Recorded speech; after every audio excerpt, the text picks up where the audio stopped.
Monster Hunter World features 14 different weapon types, with the Charge Blade being one of them. In this guide, we'll take a look at exactly how to use this weapon to its fullest, as well as show you some things you may not know about it. If you're new to the game or you are a veteran of the franchise and just need a quick refresher, this guide is for you. The Charge Blade is a fun but more complicated weapon than any other in Monster Hunter World, and as such it isn't recommended to beginners. However, it is not as overwhelming as one would think, and a little practice goes a long way. Players wielding this weapon will use their sword and shield attacks to charge energy into their files, which they can then unleash via axe form of this weapon to devastating results. You can also energize your shield with those files and by extension your sword. Timing plays a big part in the competence of this weapon, and it rewards precision over blind aggression. The first combo of the Charge Blade is triangle plus circle, triangle, triangle, which does a lunge, upward slash followed by a spinning slash. This combo is a great way to engage a monster and begin combat, with the last attack blocking attacks as you deal damage. The next combo is hold circle and then press circle and triangle. This is a charged double slash that slices twice, which you follow up with a shield thrust. This combo is a great way to charge files as it builds up energy much quicker than most combos, but must be timed. Pressing triangle and circle again after a shield thrust will initiate an element discharge if you have stored files. Mid-combo, if you press move any direction while pressing circle, you will do a sliding slash that has great maneuverability and has a pretty sweet animation. Use this when you need to move out of the way or to get closer to your target if they moved away.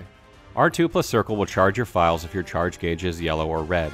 This will allow you to do file damage and unleash powerful attacks such as element discharge. Pressing R2 plus triangle will do a morph slash, which will change your weapon into axe form and strike the target in one fluid movement. You will become familiar with this fairly quickly, as you will do most of your damage in this form. The beginning of this attack can block if timed properly. R2 is block, which does file damage if you've charged your shield, but does use some sharpness of the weapon. The Charge Blade has a very good block compared to most other weapons, so don't be afraid to use it. Pressing circle while in axe form will produce an element discharge, which will use one file and deals excellent damage against your target.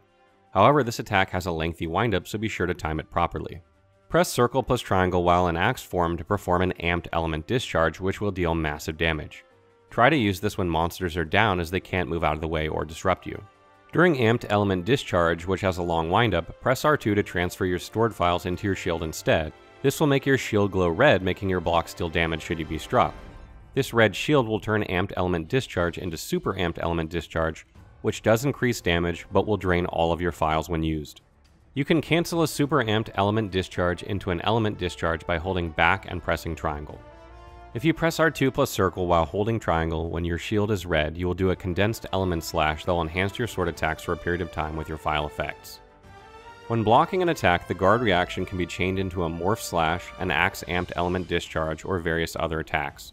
So don't just stand there when blocking, react appropriately after a successful guard. Attacks with a Charge Blade are harder to deflect when its file effects are active, which is useful when targeting tough body parts. Keep that in mind and save your files for those parts if needed. Condensed element slash and charged double slash both have timing involved that increases or reduces their effectiveness, so be sure to practice these so as to be proficient with them. It doesn't take that long to do, but can be hard to get perfect with monsters wreaking havoc. The best Charge Blade hunters will learn the frames where their attacks can block incoming attacks, minimizing the damage they take while keeping their damage high. Practice those moves that have blocking frames listed above and get to know them better. Lastly, this weapon does extremely good damage even if you are only somewhat proficient with it, so you don't have to be an uber elite god to use it. I recommend just charging into combat with it and getting a feel for it before you sit down and really work out all the combos to see if you like it. After watching this guide, of course. Be sure to check out our other weapon and Monster Hunter guides for all your needs, and if you have specific questions, be sure to check out the Monster Hunter World Wiki. Good luck, hunters. May the furs be with you.